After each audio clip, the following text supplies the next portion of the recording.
et bienvenue. Vous suivez les productions audiovisuelles consacrées au projet IRA.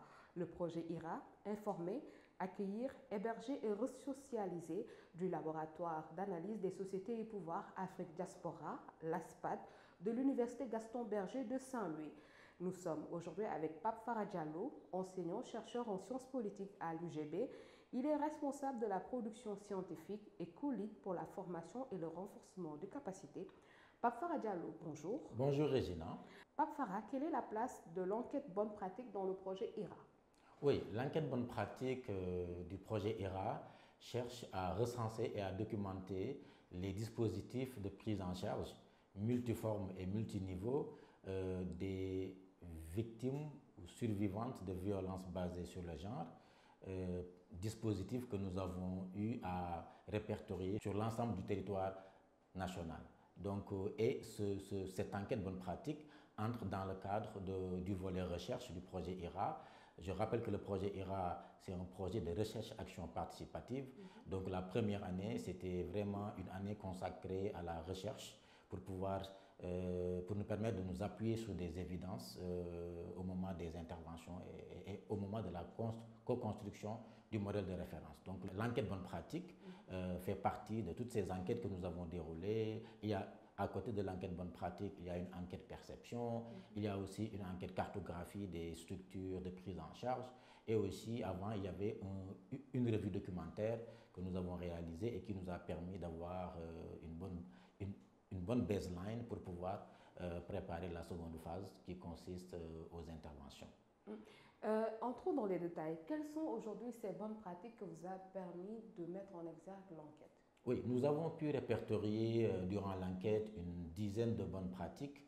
Ce que nous appelons bonnes pratiques, ce sont des dispositifs de prise en charge au niveau communautaire mais aussi au niveau institutionnel que nous avons répertoriés, des dispositifs que nous avons éprouvés et qui sont réplicables parce que ce sont des dispositifs de care, de healing qui permettent de protéger, qui permettent de réparer entre guillemets, toutes ces victimes survivantes de violences basées sur le genre. Donc ce sont des dispositifs que nous avons répertoriés et qui sont considérés par les acteurs eux-mêmes comme étant des dispositifs qui marchent, donc des dispositifs que nous pouvons répercuter ou bien répliquer ailleurs.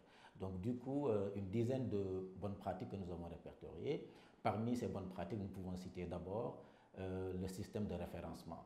Le système de référencement consiste pour des structures moins outillées pour une prise en charge holistique de pouvoir référer à d'autres structures beaucoup plus outillées pour pouvoir mieux prendre en charge les victimes ou survivantes de violences basées sur le genre. Le seul exemple qu'on peut donner pour matérialiser ce système de référencement, c'est quand une victime qui se trouve dans un quartier se réfère d'abord à une Badianougor. La Badianougor n'est pas suffisamment outillée pour apporter toute l'assistance nécessaire à la victime. Donc cette Badianougor est obligée, si c'est une mineure, de pouvoir la référer à l'AMO qui est mieux outillée pour pouvoir prendre en charge de manière efficace, surtout dans le domaine de la prise en charge judiciaire, ou bien la Badianougor est obligé de référer à la sage-femme du quartier ou au médecin gynécologue pour que le médecin puisse établir un certificat médical, ou bien la Badianougor peut référer la victime aux structures judiciaires telles que la police ou la gendarmerie. Donc c'est un ensemble d'acteurs qui gravitent autour d'une même problématique, et si ce système de référencement est bien huilé, ça peut être un dispositif extrêmement intéressant qui améliore la prise en charge et la protection des victimes de violences basées sur le genre.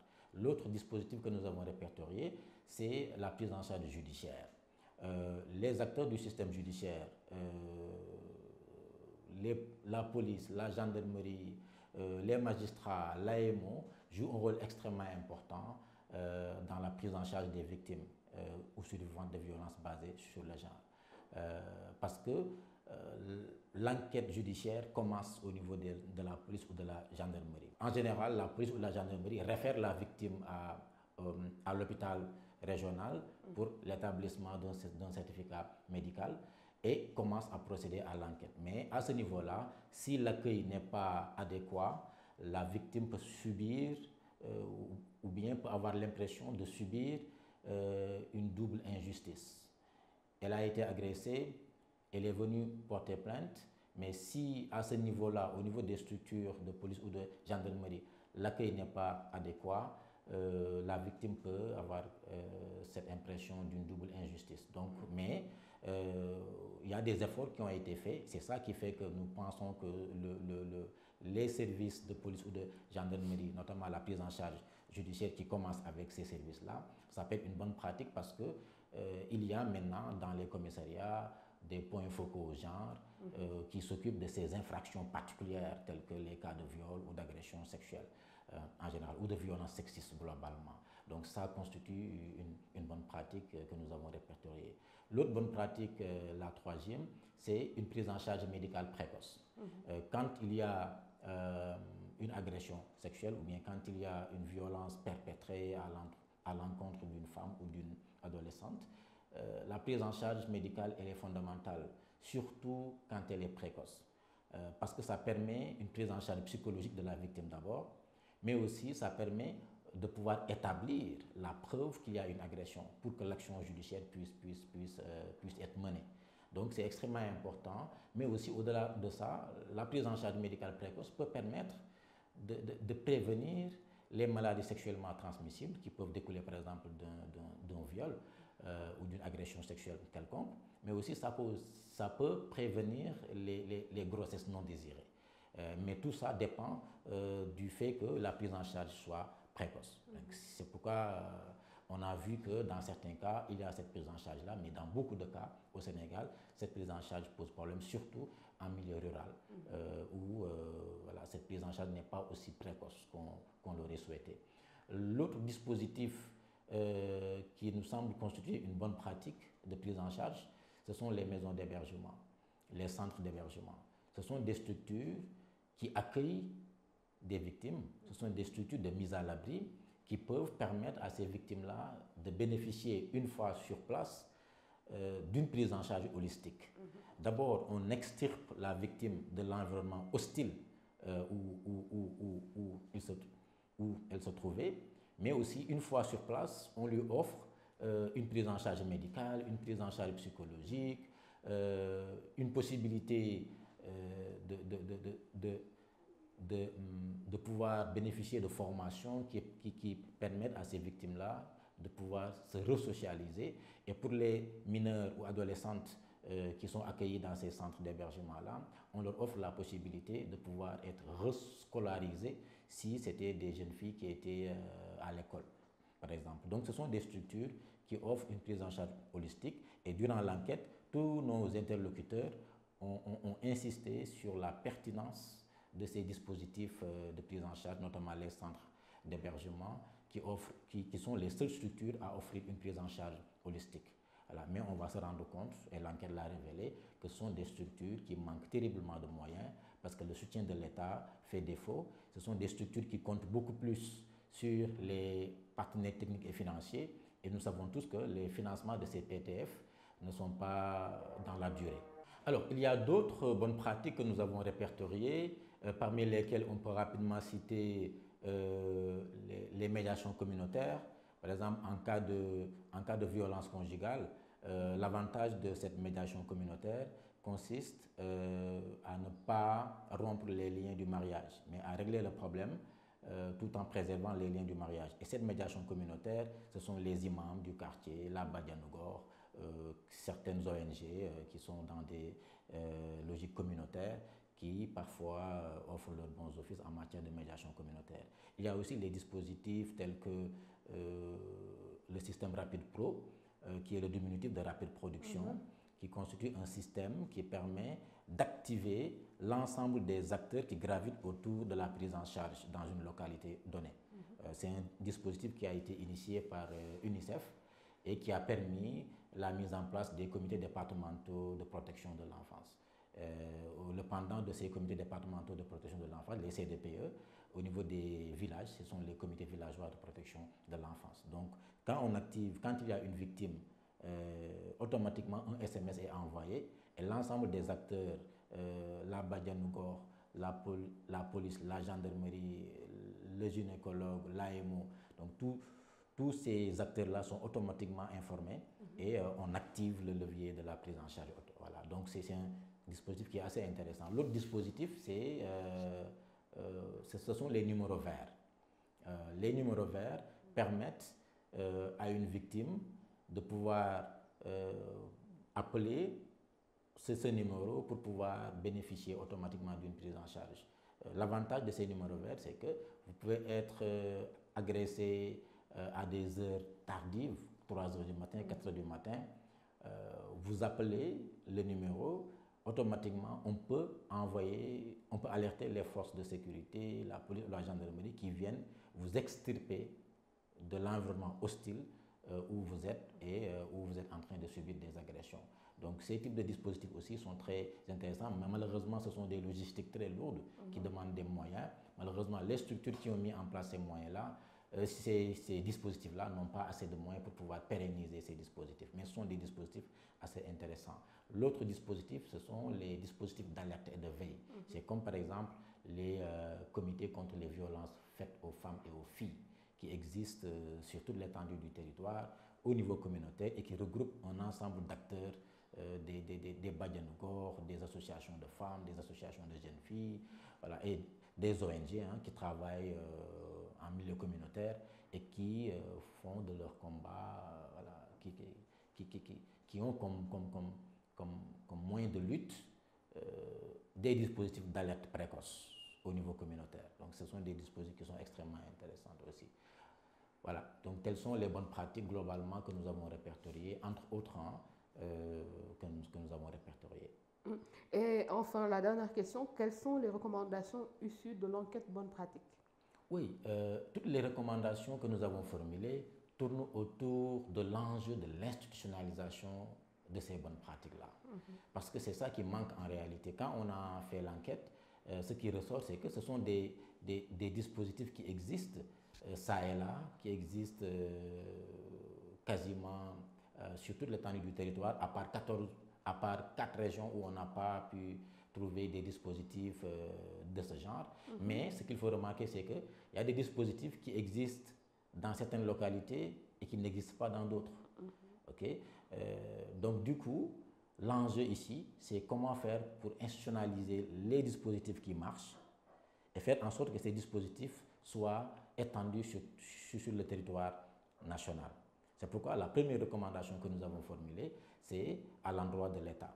Comment est-ce que les pouvoirs publics vont faire pour recenser, faire une étude de baseline, recenser l'existant et à partir de là,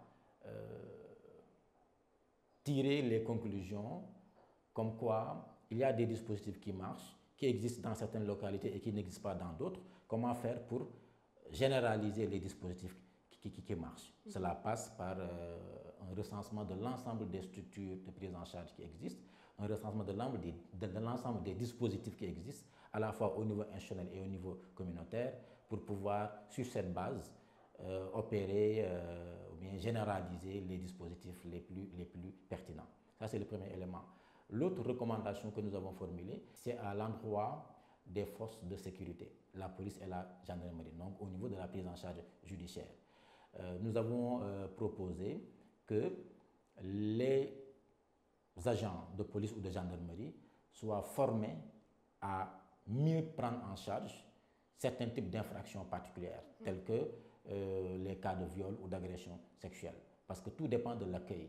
Et l'enquête a montré, et on a eu à interroger des commandants de brigade de gendarmerie, des commissaires de police, qui nous ont tous confirmé que si on améliore l'accueil des victimes survivantes au niveau de ces structures de prise en charge, ça peut améliorer la protection. Mais malheureusement, c'est cette prise en charge-là, c'est cet accueil-là au niveau des structures de police ou de gendarmerie qui fait défaut, mais l'État est en train de faire des efforts parce qu'on a essayé d'installer au niveau des brigades de gendarmerie ou des commissariats de police un point focal genre, ou bien là où ça n'existe pas, on a pris 1 ou 2 agents qui sont exclusivement dédiés à recevoir les plaintes liées au viol ou aux agressions sexuelles. Donc ça aussi, c'est une recommandation forte que nous avons formulée. L'autre recommandation, c'est comment faire pour huiler davantage le système de référencement. Nous savons que le système de référencement est particulièrement intéressant en matière de prise en charge des victimes ou survivantes de violences basées sur le genre. Mais ce système de référencement n'est pas huilé. Partout où nous sommes passés, au niveau des 14 régions, il y a des interventions qui sont isolées, disparates. Il y a plusieurs acteurs qui interviennent sur la même problématique, mais qui ne communiquent pas forcément très bien. Donc le système de référencement n'est pas très bien huilé, et si c'était bien huilé, ça pourrait permettre de favoriser une meilleure prise en charge des victimes survivantes de violences basées sur le genre.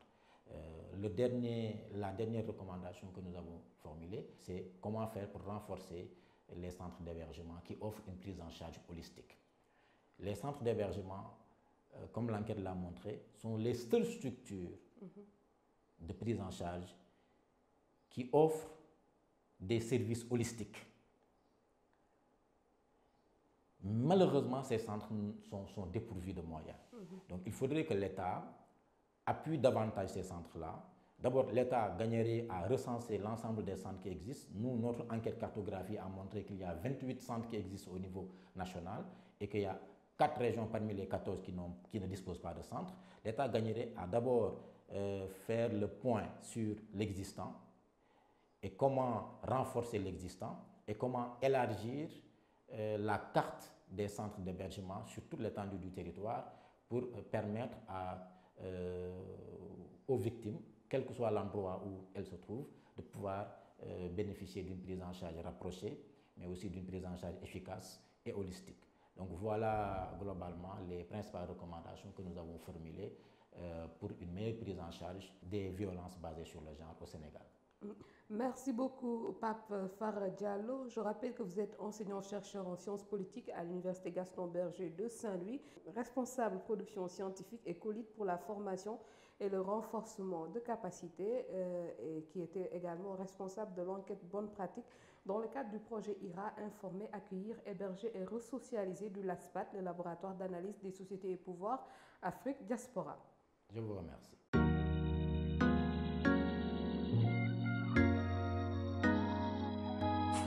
Soxla naa leen trop.